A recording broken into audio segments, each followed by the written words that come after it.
Hi friends, welcome to my channel. आज हम पढ़ेंगे सेकेंड पार्ट, वो है financial concept of investment analysis and equity research. So an understanding of financial system requires an understanding of the following important concepts। Financial concept समझने के लिए उससे ज़्यादा इम्पॉर्टेंट ये सब है। ये सब समझ जाओगे तो फाइनेंशियल कॉन्सेप्ट्स बहुत अच्छे से समझ जाओगे। तो आज हम डिस्कस करेंगे फाइनेंशियल एसेट के बारे में। ऐसे हम धीरे धीरे सबके बारे में डिस्कस करेंगे। तो फाइनेंशियल एसेट क्या होता है? फाइनेंशियल एसेट एक नॉन फिजिकल एसेट होता है। क्या होता है? फाइनेंशियल एसेट फर्स्ट पार्ट है, ये एक नॉन फिजिकल एसेट होता है जिसका वैल्यू कैसे डिराइव होता है? एक कॉन्ट्रैक्चुअल क्लेम से। जैसे कि फॉर एन एग्जाम्पल हम क्या दे सकते हैं? बैंक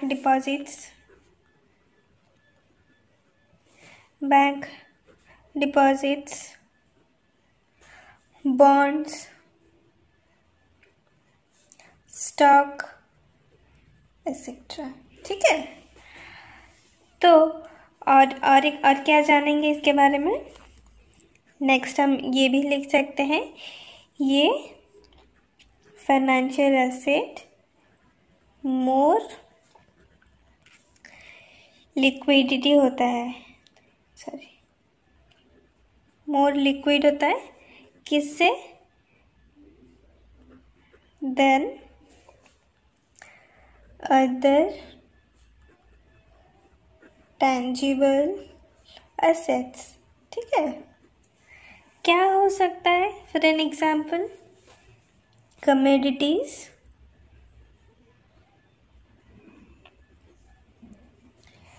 रियल एस्टेट,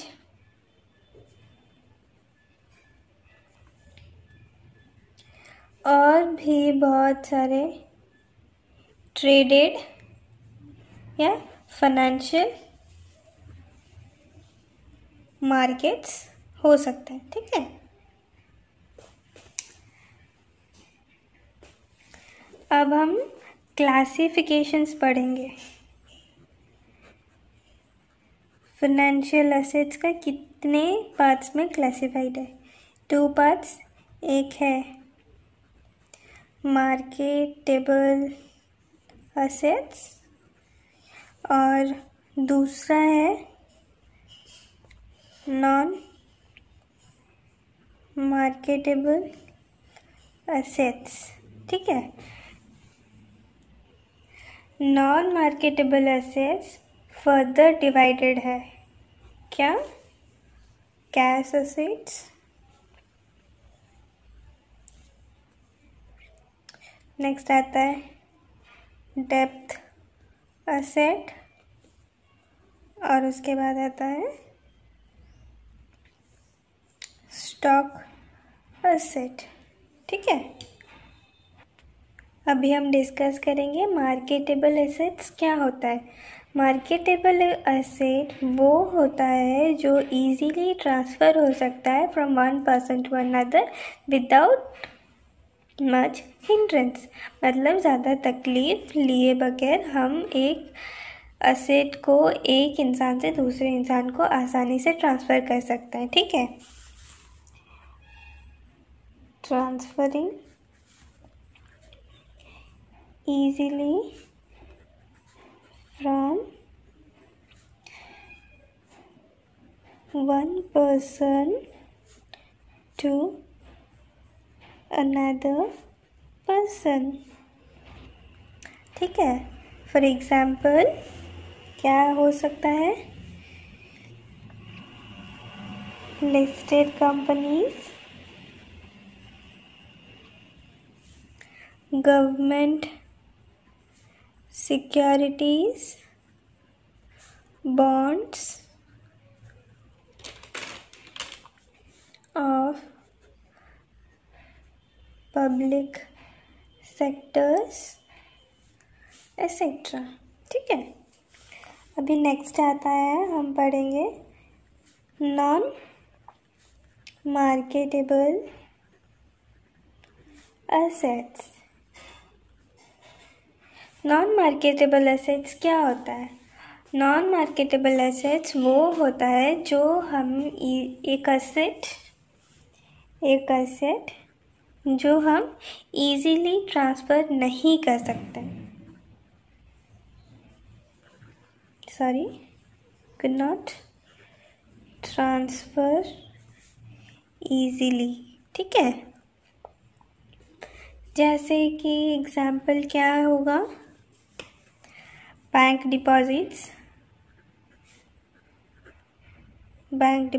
हो सकते हैं, प्रोविडेंट फंड हो सकते हैं, पेंशन फंड हो सकते हैं, नेशनल सेविंग्स हो सकते हैं। ठीक है, नेशनल सेविंग सर्टिफिकेट्स हो सकते हैं, इंश्योरेंस पॉलिसीज़ भी हो सकते हैं, एक्सेट्रा। ऐसे बहुत सारे होता है। ठीक है, अभी मेन पार्ट ये है कि हम उसका क्लासिफिकेशंस देखेंगे।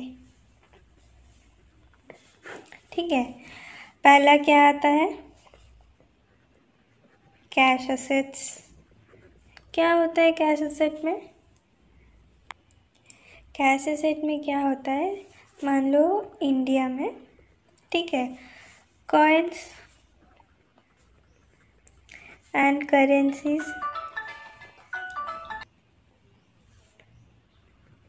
कॉइन एंड करेंसीज कहाँ से इशूड होता है?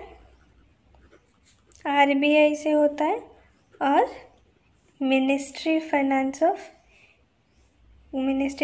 गवर्नमेंट ऑफ इंडिया से होता है। ठीक है, तो कमर्शियल बैंक्स भी क्रिएट करते हैं मनी। कैसे? By creating credit. वो कैसे होता है? जब एक लोन लेता है, ठीक है, और वो लिक्विड कैश तो गारंटेड नहीं कर रहे, तो वो लोग क्या करते हैं, उस जगह पे एक अकाउंट क्रिएट करते हैं, इन द नेम ओपन करते हैं इन द बोरोर्स नेम के नाम पे, फिर वो पैसे उसे ट्रांसफ़र कर देते हैं। मतलब एक लोन अकाउंट क्रिएट करते हैं, जिसे ज़रूरत होता है पैसे, उसके नाम पे, फिर बैंक वाले उसके हाथ पे तो नहीं देते, उसके अकाउंट पे ट्रांसफ़र करते हैं। ठीक है, यही है कैश एसेट। सेकेंड में आता है डेब्ट एसेट। यहाँ पे क्या होता है? Issued by a variety of organisations for the purpose of raising their debt capital. Debt capital entitles a fixed repayment schedule with refer to interest and principal. These are different ways of raising debt capital. Issue of, जैसे कि मान लो example क्या हो सकता है? Issue of debentures, raising of term loans, working capital in advance, etcetera. ठीक है, ये बहुत सारे डिफरेंट ऑर्गेनाइजेशंस के थ्रू रेज होते हैं, और फिर इनका मेन पर्पस होता है कि वो डेब्ट कैपिटल को कैसे रेज करेंगे, जिससे उनका फिक्स्ड रीपेमेंट शेड्यूल सब कुछ हो सकता है, रेफर्ड पेमेंट, इंटरेस्ट, प्रिंसिपल, वो सब कुछ अच्छे से कर सकते हैं, जिससे वो अपना डेब्ट एसेट इंक्रीज करेंगे। और लास्ट आता है स्टॉक एसेट। स्टॉक एसेट में क्या होता है? ये भी इशू किया जाता है by the business organization for the purpose of raising their fixed capital. यहाँ पे स्टॉक इशू किया जाता है किसके थ्रू? बिजनेस ऑर्गेनाइजेशंस के थ्रू किया जाता है। उनका मेन पर्पस क्या होता है? फिक्स्ड कैपिटल कैसे रेज करेंगे। इसका दो तरीके होते हैं, दो तरीके से, एक होता है इक्विटी और दूसरा होता है प्रेफरेंस। ठीक है। इक्विटी शेयर होल्डर्स क्या होते हैं? रियल होते हैं, रियल ओनर माना जाता है उन्हें। और प्रेफरेंस शेयर होल्डर्स को, ये भी एक टाइप के ओनर होते हैं, पर ये लोग जितना वो लोग फिक्स किए रहते हैं रेट ऑफ इंटरेस्ट या फिर charges at the end, fix rate of dividend उतना ही लेते हैं। पर ये लोग अपना ऑर्गेनाइजेशन का प्रॉफिट के हिसाब से लेते हैं। जिस हिसाब से प्रॉफिट अर्न करेगा ऑर्गेनाइजेशन, उसी हिसाब से वो प्रॉफिट लेंगे। और अगर वो कंपनी लॉस पे गया तो वो लोग रिस्क भी बियर करते हैं, पर ये लोग के केस में कोई रिस्क नहीं होता है, ठीक है। जितना दिए हैं उतना at the end of time period वो लोग उतना ले जाएंगे। तो यही है, इतना ही है। तो thank you for today and have a nice day.